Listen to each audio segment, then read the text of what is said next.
Hello, and welcome to this read aloud of The Lion, the Witch, and the Wardrobe by C.S. Lewis. Today we'll be reading Chapter 1 in the book. So let's begin. Chapter 1. Lucy looks into a wardrobe. Once there were 4 children whose names were Peter, Susan, Edmund, and Lucy. This story is about something that happened to them when they were sent away from London during the war because of the air raids. They were sent to the house of an old professor who lived in the heart of the country, 10 miles from the nearest railway station and 2 miles from the nearest post office. He had no wife, and he lived in a very large house with a housekeeper called Mrs. Macready and 3 servants. He himself was a very old man with shaggy white hair, which grew over most of his face as well as on his head, and they liked him almost at once. But on the first evening, when he came out to meet them at the front door, he was so odd-looking that Lucy, who was the youngest, was a little afraid of him, and Edmund, who was the next youngest, wanted to laugh and had to keep on pretending he was blowing his nose to hide it.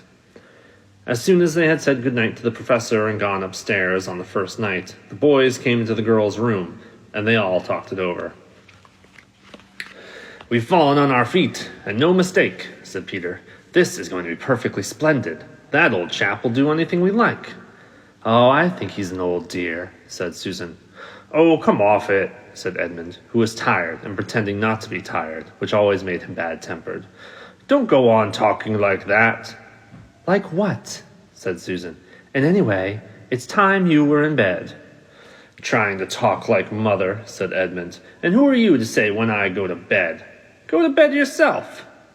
"Hadn't we all better go to bed?" said Lucy.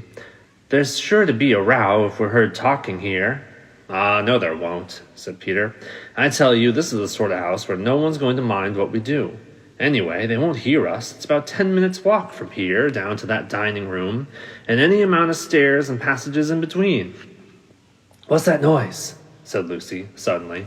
It was a far larger house than she had ever been in before, and the thought of all those long passages and rows of doors leading into empty rooms was beginning to make her feel a little creepy. "It's only a bird, silly," said Edmund. "It's an owl," said Peter. "This is going to be a wonderful place for birds. I should go to bed now. I say, let's go and explore tomorrow. You might find anything in a place like this. Did you see those mountains as we came along, and the woods? There might be eagles. There might be stags. There'd definitely be hawks." "Badgers," said Lucy. "Foxes," said Edmund. "And rabbits," said Susan. But when next morning came, there was a steady rain falling, so thick that when you looked out the window you could see neither the mountains nor the woods, nor even the stream in the garden. "Oh, of course it would be raining," said Edmund. They had just finished their breakfast with the professor and were upstairs in the room that he had set apart for them. A long, low room with 2 windows looking out in one direction and 2 in another. "Do stop grumbling, Ed," said Susan. 10 to 1 it'll clear up in an hour or so, and in the meantime we're pretty well off. There's a wireless and lots of books." "Not for me," said Peter. "I'm going to explore in the house." Everyone agreed to this, and that was how the adventures began. It was the sort of house that you never seemed to come to the end of, and it was full of unexpected places. The first few doors they tried led only into spare bedrooms, as everyone had expected that they would, but soon they came to a very long room, full of pictures, and there they found a suit of armor. And after that, there was a room all hung with green, with a harp in one corner, and then came 3 steps down and 5 steps up, and then a little stair hallway, a door that led out into a balcony, and then a whole series of rooms that led into each other, and they were lined with books, most of them very old books, and some bigger than the Bible in church. And shortly after that, they looked into a room that was quite empty, except for one big wardrobe, the sort that has a looking-glass in the door. There was nothing else in the room at all, except a dead blue bottle on the windowsill. "Nothing there," said Peter, and they all trooped out again, all except Lucy. She stayed behind because she thought that it would be worthwhile trying the door of the wardrobe, even though she felt almost sure that it would be locked. To her surprise, it opened quite easily, and 2 mothballs dropped out. Looking into the inside, she saw several coats hanging up, mostly long fur coats. There was nothing Lucy liked so much as the smell and feel of fur. She immediately stepped into the wardrobe and got in amongst the coats and rubbed her face against them, leaving the door open, of course, because she knew that it was very foolish to shut herself into any wardrobe. Soon she went further in and found that there was a second row of coats hanging up behind the first one. It was almost quite dark in there. She kept her arms stretched out in front of her so as not to bump her face into the back of the wardrobe. She took a step further in, and then 2 or 3 steps, always expecting to feel woodwork against the tip of her fingers. But she couldn't feel it. This must be a simply enormous wardrobe, thought Lucy, going still further in and pushing the soft folds of the coat against to make room for her. Then she noticed that there was something crunching under her feet. I wonder, is that more mothballs? She thought, stooping down to feel it with her hand. But instead of feeling the hard, smooth wood of the floor of the wardrobe, she felt something soft and powdery and extremely cold. This is so odd, she said, and went on to step a tooth further.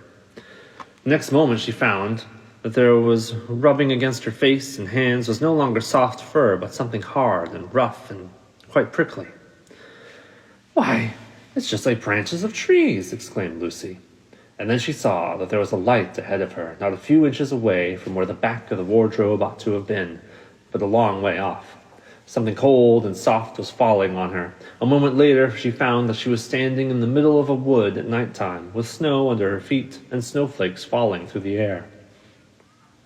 Lucy felt a little frightened, but she felt very inquisitive and excited as well.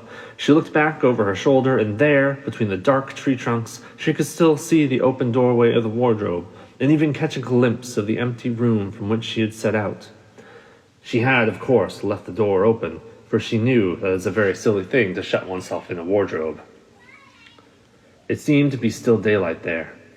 I can always get back if anything goes wrong, thought Lucy.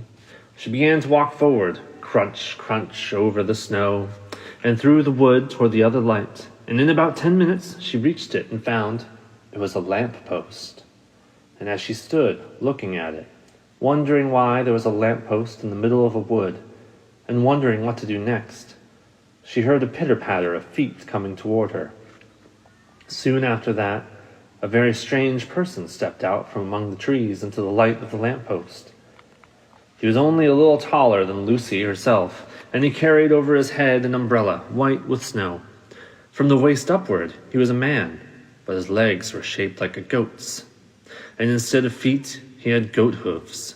He also had a tail, but Lucy didn't notice this at first, because it was neatly caught up under the arm that held the umbrella so as to keep from trailing in the snow. He had a red woolen muffler around his neck, and his skin was rather reddish too. He had a strange but pleasant little face with a short pointed beard and curly hair, and out of the hair there struck 2 horns, one on each side of his forehead. One of his hands, as I have said, held the umbrella. In the other arm he carried several brown paper parcels. What with the parcels and the snow, it looked just as if he had been doing some Christmas shopping. He was a faun, and when he saw Lucy, he gave such a start of surprise that he dropped all of his parcels. "Goodness gracious me!" exclaimed the faun.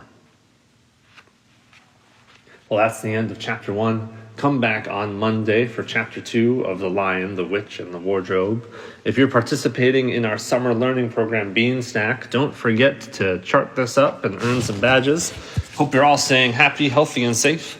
I will see you again on Monday.